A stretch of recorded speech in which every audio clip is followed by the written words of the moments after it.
Hello students, welcome to our channel. आज हम solve करने वाले हैं बेसिक मैथ्स गाला पेपर 5 का सेक्शन बी। चलिए स्टार्ट करते हैं।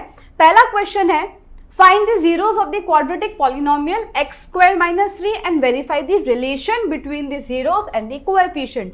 तो जो हमारा इक्वेशन है वो है px is to x square minus 3। Zeros find करने हैं तो x square minus 3 is equals to 0।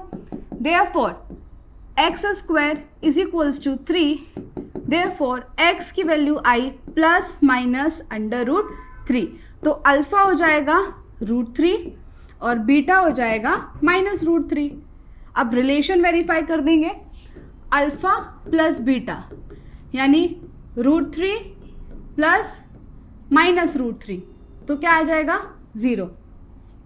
Alpha plus beta relation से क्या होता है माइनस बी अपॉन ए। बी है नहीं तो 0 अपॉन 1, ये भी क्या आ गया 0।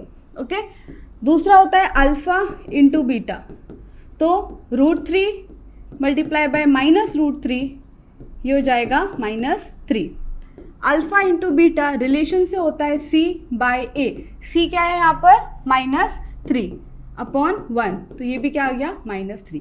ठीक है, तो हमने पहले जीरोस फाइंड किए जो आए रूट 3 और माइनस रूट 3, फिर हमने क्या किया रिलेशन चेक किया। Okay, next question, find the quadratic polynomial the sum and the product of whose zeros are. तो जीरो का सम देके रखा है और प्रोडक्ट यानी alpha plus beta is equals to minus 1/4 और अल्फा इंटू बीटा इज 1/4। तो क्वाड्रेटिक पॉलिनोमियल कैसे फाइंड करते हैं, उसका फॉर्मूला है k x square minus alpha plus beta x plus alpha beta where k is not equals to 0। Okay, therefore k x square minus कितना है alpha plus beta minus 1/4, तो minus 1/4x plus 1/4 where k is not equals to 0. Then k bracket में x square plus 1/4x plus 1/4 where k is not equals to 0. LCM ले लेंगे तो ये हो जाएगा k bracket में x 4x square plus x plus 1 divide by 4 where k is not equals to 0. Now 1/4 को भी हम बाहर ले लेंगे तो k/4 ब्रैकेट में आएगा 4x square plus x plus 1 where k is not equals to 0। Therefore k 4x square plus x plus 1 where k/4 is equals to k which is not equals to 0। तो हमारा जो final polynomial है वो क्या बनेगा k 4x square plus x plus 1। ठीक है, तो ये हुआ हमारा answer 4x square plus x plus 1। Next question, find the values of k for which the following quadratic equation has real and equal roots. अच्छा, रियल एंड इक्वल रूट्स हैं तो d क्या होगा 0 होगा। Real and equal roots,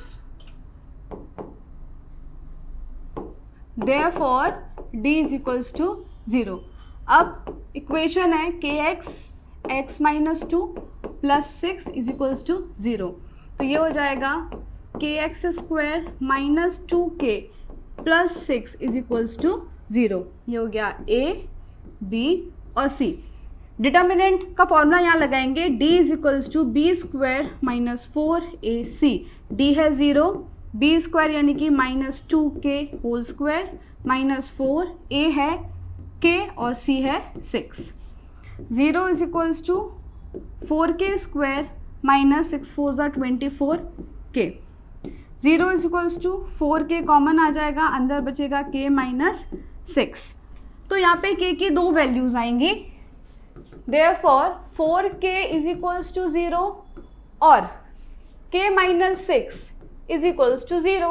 therefore k is equals to 0 और k is equals to 6। देखो अगर k 0 होगा तो फिर ये इक्वेशन क्वाड्रेटिक बनेगी ही नहीं, इसलिए k की वैल्यू 0 नहीं हो सकती, तो हमारा आंसर क्या आएगा, k is equals to 6। Clear. Next question, Which term of the AP 121, 117, 113 is its first negative term? यानी कि इस AP का कौन सा टर्म इसका पहला नेगेटिव टर्म होगा। तो नेगेटिव यानी कि 0 से कम, तो हम पहले यहाँ पे AN0 यानी कि AN0 फाइंड कर लेते हैं, उसके बाद वाला जो टर्म होगा वो क्या होगा, नेगेटिव होगा। तो यहाँ पे A हमारे लिए हो जाएगा 121, D हो जाएगा 117 माइनस 121 कितना आ गया, -4, और एन हमको फाइंड करना है और ए एन हम क्या ले लेंगे, 0। ठीक है। Now A N is equals to A plus N minus 1 D, तो 0 is equals to 121 plus N minus 1 minus 4, ये यहाँ आ जाएगा -121 is equals to N minus 1 minus 4, अब -4 भी डिवाइड में आ जाएगा, तो N minus 1 is equals to -121 by -4, minus minus cancel, 4 3 और 0 और 2 5। ठीक है, तो n -1 कितना आया, 30.25, तो n कितना हो जाएगा 31.25, यानी कि अप्रॉक्स 31st टर्म जो है इस AP का 31st टर्म जो है वो क्या है, 0। तो 0 के बाद जो टर्म होगा वो क्या होगा, नेगेटिव, इसलिए n is equals to 32nd term, इस AP का 32nd टर्म जो होगा वो क्या होगा, नेगेटिव, क्योंकि जो 0 टर्म है वो तो हमने देख लिया, 31st टर्म क्या होगा, 0, तो उसके बाद का जो भी टर्म होगा वो होगा उसका पहला नेगेटिव टर्म, इसलिए आंसर है 32nd term. Next question, find the sum of first 15 multiples of 8। तो फर्स्ट 15 मल्टीपल्स, पहला हो गया 8, 16 और लास्ट टर्म क्या हो गया, 15 इंटू 8 कर देंगे, 15 8 जा 120, तो लास्ट टर्म हो गया 120। अब यहाँ पर a है हमारे लिए 8, n फाइंड करना है, नहीं n है 15 और d हो जाएगा 8, Sn का फॉर्मूला लगाएंगे, n/2 a प्लस an, तो S15 is equals to 15/2, a हो गया 8 और लास्ट टाइम क्या है 120, ये हो जाएगा 15/2 इंटू 128, 2 6 12, 2 4 8, 15 इंटू 64, 15 4 60, 6 कैरी और 15 6 90 और 6 96। क्लियर, तो S15 आया 960। Next question, Find the points on the x-axis at the distance 13 from the point 11 और 12। यहाँ पे distance यानी कि d given है 13, एक point है 11 और 12, दूसरा point जो है एक x-axis पर है, यानी कि point is on x-axis, तो x हो जाएगा, x फाइंड करना है, y हो जाएगा हमारा 0। तो यहाँ पे distance का फॉर्मूला लगा देंगे, ये हो जाएगा x1, y1, x2 और y2, तो d is equals to under root x2 minus x1 whole square plus y2 minus y1 whole square, 13 is equals to x minus 11 whole square plus 0 minus 12 whole square, therefore 13 is equals to x minus 11 whole square plus 12 का square होता है 144। Now squaring both sides, squaring both sides, तो ये हो जाएगा 13 का square 169 is equals to x minus 11 whole square plus 144। अब 144 को सब्ट्रैक्ट कर देंगे तो कितना बचेगा 25 is equals to a minus b का होल स्क्वायर का फॉर्मूला लगाएंगे, तो x square minus 2ab 22x plus B square यानी कि 121। नाउ 25 माइनस 121 कितना हो जाएगा, -96, तो यहाँ क्या बचेगा एक्स स्क्वायर माइनस 22x। अब यहाँ इक्वेशन बन जाती है x square minus 22x plus 96 is equals to 0। तो ऐसे दो नंबर्स जिनको मल्टीप्लाई करने में 96 आए और ऐड करने पे 22, तो क्या होगा, 16 6 96 होता है, 16 + 6 22। Therefore x square minus 16x minus 6x plus 96 is equals to 0। Therefore x common, x minus 16 minus 6 common, x minus 16 equals to 0। Therefore x minus 16 और x minus 6 is equals to 0। Therefore x minus 16 equals to 0 और x minus 6। तो दो values आएंगी x की, एक होगी 16 और दूसरी होगी 6। देयरफॉर हमको ढूंढना क्या था, bx0। तो bx0 की वैल्यू होगी b16 0 या b60। ओके, तो x की वैल्यू आई 16 या 6। Next question, Point P3B divides the line segment AB joining the points A and B in the ratio 2:1. Find the side of A. यानी कि यहाँ पे हमको B की वैल्यू फाइंड करनी है। तो ये एक लाइन सेगमेंट है A और B। A के कोऑर्डिनेट्स हैं 1 और 2, B के कोऑर्डिनेट्स हैं 4 और 5। एक पॉइंट P है जिसने लाइन सेगमेंट को 2:1 में डिवाइड किया है और P के कोऑर्डिनेट्स, X कोऑर्डिनेट है 3, हमको Y कोऑर्डिनेट फाइंड करना है। ये हो जाएगा m1 m2, x1 y1 x2 y2। Okay, तो p x y is equals to m1 x2 plus m2 x1 divide by m1 plus m2। y coordinate हो जाएगा m1 y2 plus m2 y1 divide by m1 plus m2। Therefore P x है 3B is equals to m1 कितना है 2 into 4 plus 1, y2 हो जाएगा x1 हो जाएगा 1 और ये 2 प्लस 1।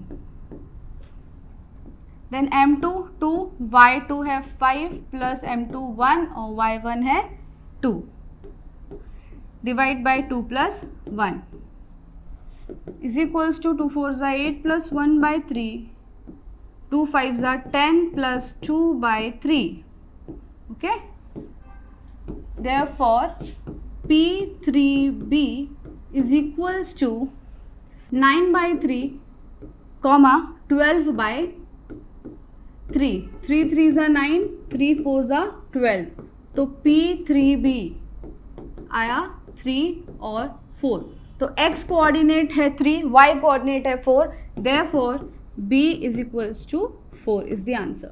b की वैल्यू क्या आई 4। Next question, in the given figure find tan p and cot r। तो सबसे पहले पाइथागोरस थ्योरम से हम QR फाइंड करेंगे। तो in triangle PQR PR square is equals to PQ square plus QR square. तो ये हो जाएगा 13 square is equals to 12 square plus QR square. 13 square होता है 169 और 12 होता है 144 plus QR square. Therefore QR square आया 169 माइनस 144 होता है 25। तो QR की वैल्यू आ जाएगी 5 सेंटीमीटर। ओके, ये आ गया 5 सेंटीमीटर। अब हमको फाइंड क्या करना है, tan p minus cot r, tan p minus cot r। tan p यानी कि ये, तो इसका क्या हो जाएगा अपोजिट साइड बाय एडजेसेंट। तो अपोजिट क्या है QR, एडजेसेंट है PQ माइनस कॉट r यानी कि ये, तो adjacent side divide by opposite. Adjacent है QR और अपोजिट साइड क्या है PQ। तो QR कितना है 5 और PQ है 12। तो 5/12 माइनस 5/12 कितना आ गया 0। ओके, तो tan p minus cot r कितना होगा 0। Next question, if sine a minus b is equals to 1/2, cos a plus b is equals to 1/2, तो find the values of a and b। तो sine a minus b is equals to 1/2, sine 1/2 कब होता है sine 30। Therefore sine a minus b is equals to sine 30, sine sine cancel, तो a minus B आया 30, पहली equation. फिर दूसरा है cos a plus B is equals to 1/2। तो cos a प्लस बी कब होता है? cos 60 पर, cos cancel, therefore a plus B is equals to 60। ये आई दूसरी इक्वेशन। अब हम दोनों को ऐड कर देंगे, adding equation 1 and 2, a minus B is equals to 30, a plus B is equals to 60, तो 2a is equals to 90, therefore a is equals to 45। a की वैल्यू आ गई 45। अब a minus B is equals to 30, इसमें a की value रख देंगे 45 minus b is equals to 30, therefore b is equals to 45 minus 30, therefore b is equals to 15। Okay, a की value आई 45 और b की 15। Next question. A 15 meter tall eucalyptus tree breaks at a height of 5 meter from the ground। अच्छा, तो height है tree की 15 metre और ground से 5 मीटर की हाइट पे वो टूट जाती है, तो 5 मीटर। टोटल 15 है, 5 से टूट गई, तो ये जो बचा हुआ हिस्सा होगा वो होगा 10 मीटर। ये हो गया हमारा angle, triangle A B C. हमको फाइंड क्या करना है? The angle made by the broken part of the tree with the ground. Ground से कितना एंगल बना रही है ये फाइंड करना है। तो साइन थीटा यहाँ पे लगाएंगे, sine theta is equals to perpendicular by hypotenuse. तो परपेंडिकुलर बाय हाइपोटेनियस, परपेंडिकुलर है ए बी और हाइपोटेनियस है A C, therefore sine theta is equals to 5/10। 5 1 जा 5, 5 2 जा 10, therefore sine theta is equals to 1/2। Sine theta की value 1/2 कब होती है? साइन 30 पर, therefore sine theta is equals to 1/2 मतलब साइन 30। साइन साइन कैंसिल, तो एंगल कितना आया? 30 डिग्री। ओके, तो ग्राउंड से कितने डिग्री का एंगल बनाया? 30 degree. Next question. Mayank made a bird bath for his garden in the shape of a cylinder with a hemispheric depression at one end। Figure में ये cylinder है और एक हेमिस्फेयर। फाइंड दी हाइट, नहीं the height of the cylinder. Height कितनी given है? h is equals to 1.45 metre और radius हमको दे के रखा है, रेडियस इज 30 सेंटीमीटर। तो रेडियस 30 सेंटीमीटर है, इसको हम मीटर में कन्वर्ट कर लेंगे तो ये हो जाएगा 0.3 मीटर। ओके, हमको फाइंड करना है total surface area of the bird bath. तो TSA ऑफ bird bath is equals to curve surface area of cylinder plus curved surface area of hemisphere. Curve surface area cylinder का होता है 2πr/h और hemisphere का 2πr²। यहाँ पे 2πr common आ जाएगा और अंदर बचेगा h प्लस r। 2 × 22/7 × 0.3, h है 1.45 प्लस 0.3, 44 इंटू 0.3 इंटू ये हो जाएगा 1.75 डिवाइड बाय 7, 7 2 ज़ा 14, 3 बचेगा 0.25, 7 5 ज़ा 35। तो ये हो गया 44 इंटू 0.3 इंटू 0.25, 0.25 यानी कि 1/4। तो 44 का 1/4 कर देंगे, 11 आ जाएगा। 11 इंटू 0.3 कितना होता है? 3.3 metre square is the answer. Okay, तो total surface area of this bird bath is 3.3 metre square. Next question. The radius of a cone is 15 centimeter and its base is hemispheric. If the height of the cone is 40 centimeter, find its volume. तो hemispherical base है ये कोन, यहाँ पे हमको क्या given है? 15 centimetre is the radius, तो ये 15 और हाइट 40। फाइंड क्या करना है, वॉल्यूम। तो h हो गया 40 सेंटीमीटर, रेडियस है 15 सेंटीमीटर, वॉल्यूम फाइंड करना है। तो volume is equals to volume of cone plus volume of hemisphere.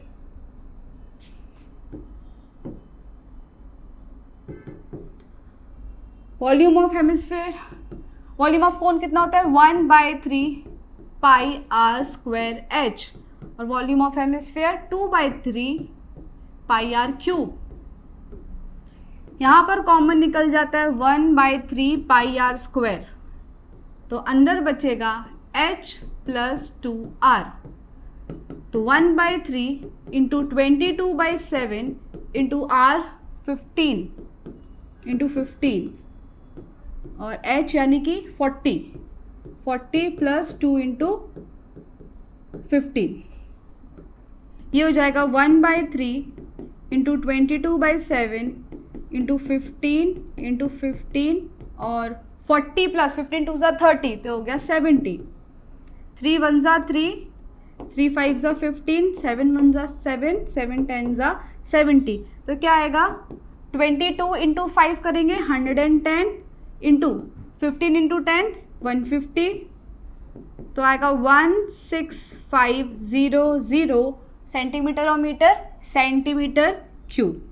ठीक है, तो वॉल्यूम आ जाता है हमारा 16500 centimetre cube. Okay, next question. For a given frequency distribution, हमको इन्फॉर्मेशन देके रखी है, वैल्यूज गिवन है, मोड फाइंड करना है। तो सीधा फॉर्मूला लगाएंगे, z is equals to L plus F1 minus F0 divide by 2F1 minus F0 minus F2 multiply by H। L कितना है 40 plus F1 7 minus 3, 2 into 7 minus 3 minus 6 और H है 15, ये हो जाएगा 40 प्लस 4 डिवाइड बाय 2 7 ज़ा 14 और minus 9 15। Therefore 40 plus 4 upon 14 minus 9 होता है 5 इंटू 15। 5 1 ज़ा 5, 5 3 ज़ा 15, ये हो जाएगा 40 प्लस 4 3 ज़ा 12। Therefore mode is equals to 52। Okay, mode की वैल्यू क्या आई 52। तो ये था पूरा सॉल्यूशन गाला पेपर 5 का सेक्शन बी। आई होप आपको समझ में आया होगा। अगर आपको ये वीडियोस हेल्पफुल हो रहे हो तो अपने फ्रेंड्स के साथ ज़रूर शेयर कीजिए और हमारे चैनल को सब्सक्राइब कीजिए। Thank you.